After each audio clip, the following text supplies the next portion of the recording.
नमस्कार मित्रांनो, इंस्टाग्रामची रील्स बघून सरनी जवळपास 500 किलोमीटर वाशिमवरनं गाडी आपल्याकडे आली होती.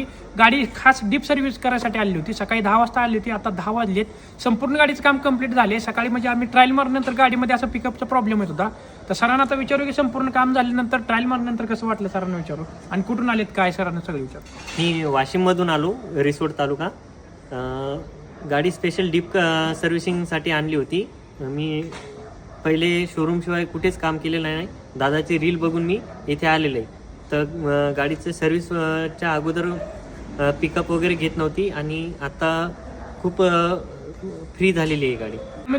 तर तुम्हाला काय वाटतं इथं, म्हणजे आपण आता काम वगैरे केलेलं कसं, बाकीचं कसं काय वाटलं, काय दिवसभर तुम्ही थांबलेला होता, बघितलं गाडीचं कसं काम. बाकी बघितल्याप्रमाणे असं वाटते की बाकीच्या कंपनीच्या गाड्या आहेत, तुमच्या BMW झालं, मर्सिडीज झालं, ओके आणि अजून Maruti Suzuki, Volkswagen polo, okay सर्व गाड्या इथं दिसत आहेत.